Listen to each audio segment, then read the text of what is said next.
Hello friends. Bodhidharman India के एक बहुत भिक्षुक थे और करीब 1500-2000 साल पहले की बात है वो। तो काफ़ी पॉपुलैरिटी थी उनकी वर्ल्ड वाइड। और एक बार वो चाइना ट्रैवल कर रहे थे, वो चीन की। तो उस समय वहाँ पर एक किसी प्रांत में एक राजा राज करता था, वू नाम था उसका। और वो भी बहुत बड़ा वो फ़ैन था। और उसने बहुत सारे बुद्ध के मंदिर बनवाए थे, बुद्ध की प्रतिमा यहाँ स्टैचू लगवाए थे। उसने बहुत सारे विद्यालय खुलवाया था और बहुत सारे उसने काम किया था धर्म के, और बहुत सारे। तो जब उसको मालूम चला कि बोधिधर्मन आए हैं इंडिया से, तो वो बहुत खुश हो जाता है वो। और वो उससे जाता है मिलने के लिए। और बोधिधर्मन से जो भी ग्रेटिट्यूड वगैरह होता है मिलता है। फिर उसके बाद वो बोधिधर्मन को बताता है कि भगवान, मैंने इतने सारे मंदिर बनवाए, इतने सारे हमने तालाब खुदवाए और धर्मशाला बनवाए, हमने हमने विद्यालय खुलवाए। तो मैंने इतने सारे काम किए बौद्धिस्ट के लिए। तो इसका फल तो मुझे मिलेगा ना। तो बोधिधर्मन देखता है, बोलता है कि अच्छा, फल का तो पता नहीं, लेकिन तुम्हें दंड ज़रूर मिलेगा। तो बोलता है, दंड? दंड क्यों मिलेगा मुझे? तो यहाँ पर तो जितने भी बहुत भिक्षुक थे, उन्होंने बहुत सारे लोगों ने मुझे बताया कि आप ऐसा-ऐसा काम करोगे तो आपको बहुत फल मिलेगा। तो मैंने इतना काम किया, मुझे दंड क्यों मिलने वाला है? तो बोलता है कि दंड इसलिए मिलेगा कि जो ये तुम्हारे अंदर में जो ये अहम है ना, कि मैंने ये काम किया, मैंने वो काम किया, अगर मैं ये नहीं करता तो शायद ऐसा नहीं होता, वैसा नहीं होता। तो जो ये अहम जो तुम्हारे अंदर में पैदा हो गया ना, तो एक चीज़, भगवान को अगर एक चीज़ अगर पसंद नहीं है तो वो क्या है? अहम।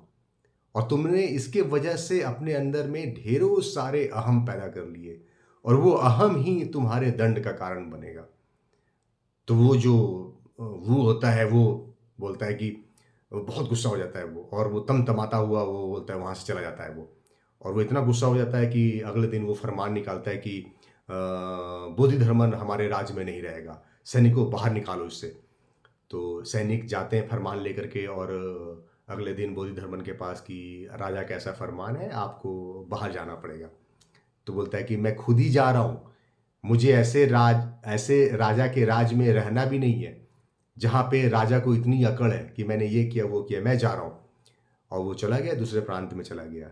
करीब 10 साल के बाद ऑलमोस्ट मीन्स राजा को ये रियलाइज़, राजा बूढ़ा हो चुका था और उसे रियलाइज़ हो गया कि अब मैं मरने वाला हूँ। और उसे थोड़ा-थोड़ा रियलाइज़ होना स्टार्ट हो गया था कि शायद बोधिधर्मन जो है वो ठीक बोल रहा था कि मैं कौन हूँ? मेरा तो देखो, मैं सोचता था कि मैं राजा था, और ऐसे मेरा ऐसे राज्य है, मेरा ऐसे-वैसे है, और मैं सब कुछ बनवा रहा हूँ, ऐसे कर रहा हूँ। लेकिन अब लगता है कि कुछ ही दिनों में मैं इस लोक से चला जाऊँगा, तो अब इसका क्या मतलब बन जाएगा? अब मैं ऑलमोस्ट मौत के कगार पे हूँ। तो वो सैनिकों को बुलाता है और बोलता है कि एक काम करो, बोधिधर्मन को ढूँढवाओ और उसे मेरे पास बुलवा लाओ। तो सैनिक जाते हैं, और राजा को फिर से फरमान होता है। फिर वो जाता है बोधिधर्मन के पास, बोधिधर्मन पढ़ता है। सैनिक बोलते हैं कि राजा आपको याद कर रहे हैं और वो आपसे मिलना चाहते हैं। उनको बहुत गिल्टी हो रही है। उनको लग रहा है कि शायद आप ही सही थे, तो वो आपसे मिलना चाहते हैं। तो बोधिधर्मन बोलते हैं कि मैं चल तो लेता, लेकिन अब बहुत देर हो चुकी है। राजा को रियलाइज़ हो गया, लेकिन कि पहले उसको रियलाइज़ था कि मैं बहुत कुछ हूँ, अब ये रियलाइज़ हो गया कि मैं कुछ नहीं हूँ। तो बेसिकली ये रियलाइज़ेशंस तो मौत के समय में सभी को हो जाता है।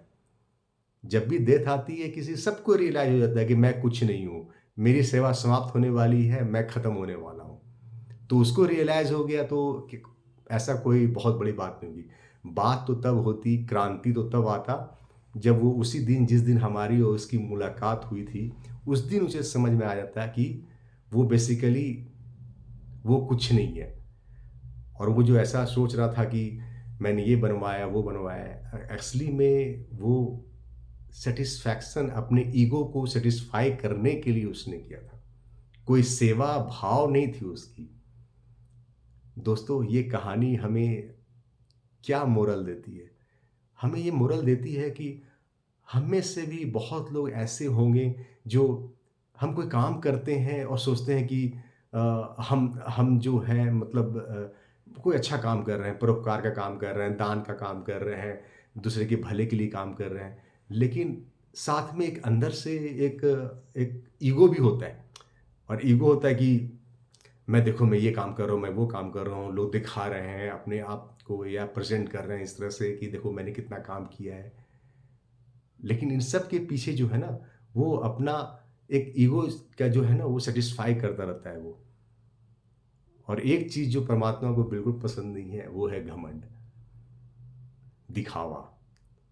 तो वो इस तरह से मतलब कि हमें हमें करना है, लेकिन बहुत ज़्यादा मतलब माइंड में ये लेकर के नहीं कि मुझे कि मैं बड़ा बन रहा हूँ और सामने वाले को कर रहा हूँ तो मतलब कि वो छोटा बन रहा है, या मैं देखो मैं कितना विशाल हूँ।